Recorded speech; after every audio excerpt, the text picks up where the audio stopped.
आप सबको जय मसीह की। इस सुबह के समय हम एक वचन अध्ययन करेंगे जो फिलिपियों की पत्री दूसरे अध्याय के 12वें वचन से है।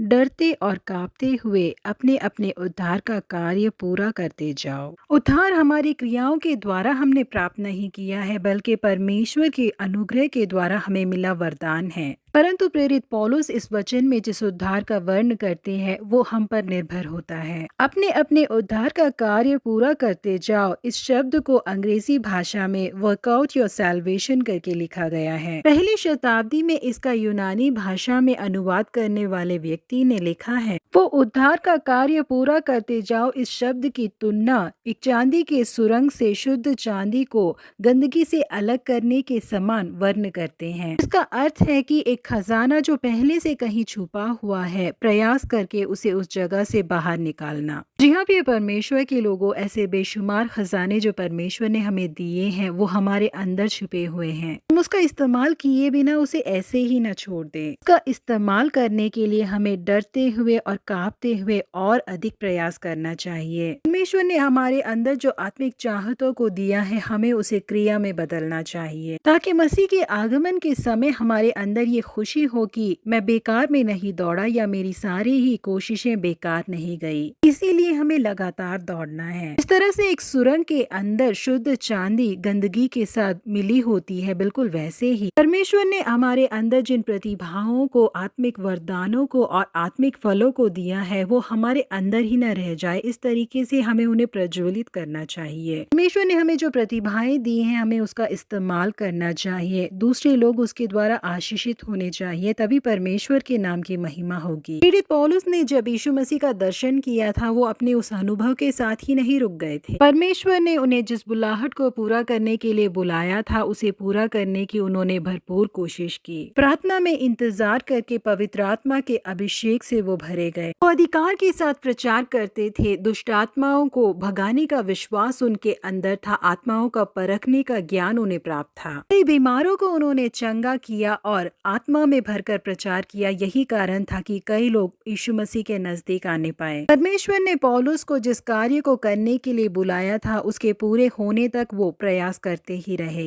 यहाँ पे परमेश्वर के लोगों, परमेश्वर ने आपके अंदर जिन प्रतिभाओं को दिया है उसका पता लगाइए। हो सकता है कि आपकी चिंताओं के कारण और अविश्वास के कारण वो अंदर ही कहीं छिपा पड़ा हुआ है। हर एक रुकावटों को दूर करके परमेश्वर ने आपके अंदर जिन वरदानों को और प्रतिभाओं को रखा है उसे बाहर लाइए, उसे इस्तेमाल करें। उसके द्वारा कई लोग यीशु मसीह को जान ले। प्रभु आप सबों को आशीषित करे। Have a godly day.